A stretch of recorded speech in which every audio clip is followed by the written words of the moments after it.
Jason Statham plays Adam Clay, a beekeeper, literally, who rents a garage from a school teacher named Eloise Parker, and in there he keeps his bees and makes honey. However, when Eloise falls for a phishing scam and is robbed of millions of charity money, she takes her own life in the devastation that hits her. Clay is initially suspected as killing her, but when the case falls apart, he's then free to seek violent retribution on those responsible for the scam.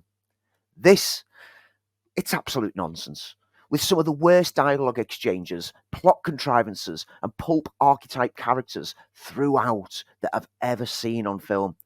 But I'd be lying if I didn't say it was quite a blast to watch. Because let's be honest, we don't go to watch a Jason Statham film for the dialogue and for the plot. We go to watch it for one thing. Because dialogue-wise, get ready for Statham grunting sentences with almost flat disdain for the very words that he's uttering, alongside every variation of puns on bees that you can think of. In addition, get ready for everyone else having hushed whispers, speaking of beekeepers, which feel like they were ripped from the John Wick films and just given different words of descriptions, clearly trying to make the beekeeper a substitute for the Baba Yaga. Get ready for Jeremy Irons chewing up scenery anytime that he can get his hands on it, and Josh Hutcherson jovially dancing around as the youthful, spoiled little rich kid behind the scammers. But most of all, just get ready for Jason Statham doing what he does best, kicking butt and causing mayhem. In the capable hands of David Ayer, the action packs a punch, and more than compensates for the fact that this is a film that can't quite decide if it's supposed to be hilariously over the top or deeply serious. The tone is all over the place, but it does run at a snappily paced 105 minutes, and it never really lets up, so it pretty much delivers on the thrills. I'd rank this generic nonsense alongside films like The Transporter, and let's be honest, you don't go into the Statham films expecting anything but dumb fun. Leave your brain at the door, enjoy the popcorn on this one.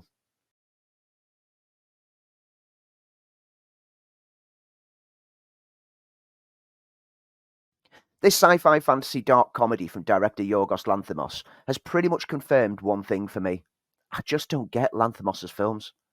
Everything about this film should appeal to me, from the twisted comical play on Frankenstein tropes, to the Victorian steampunk-esque setting and design, to the Gilliam-esque chaos that's on display. However, I just found myself nonplussed by the whole thing at the end of what was a pretty laborious 142 minutes, much in the same way I felt with every one of Lanthimos' films to date. The story follows the life of Bella Baxter, a reanimated corpse used as an experiment in which a baby's brain was transplanted into it. Those who encounter Bella cannot help but find some charm in the childlike manner that the visibly adult character has, and so begins some sweeping adventures when a lawyer, Duncan Wedderburn, whisks her away to show her the world. Through her journey, she discovers the adult world around her, and after initially being led and controlled by the men in her life, she soon finds her own freedom both socially and sexually. All the while, her creator, Dr. Goodwin Baxter, and his assistant who planned to marry Bella, Max McCandles, strive to locate her and bring her home to safety. The cast are all great. Emma Stone genuinely inhabiting the body of an adult with childlike mannerisms to utter perfection, stumbling in the early parts of the film, but gradually becoming less awkward, albeit with some remnants of a child's gait and walk as the film progresses on.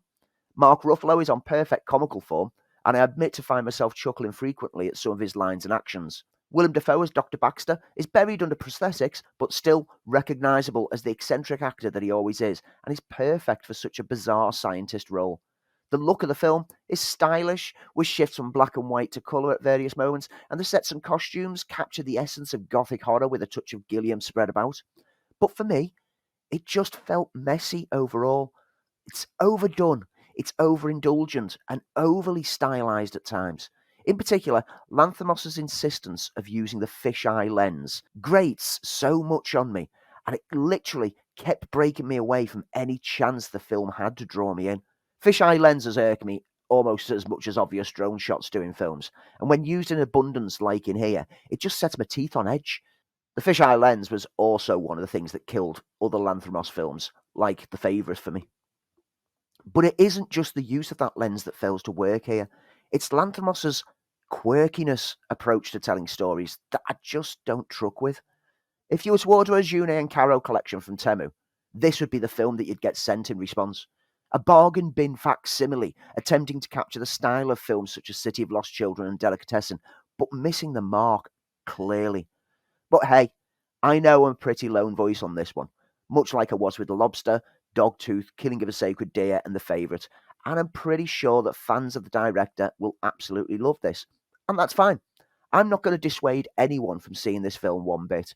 However, if you're like me and you haven't really dug any of Lanthimos's earlier films, then this is pretty much extreme Lanthimos, and it's not going to change your opinion.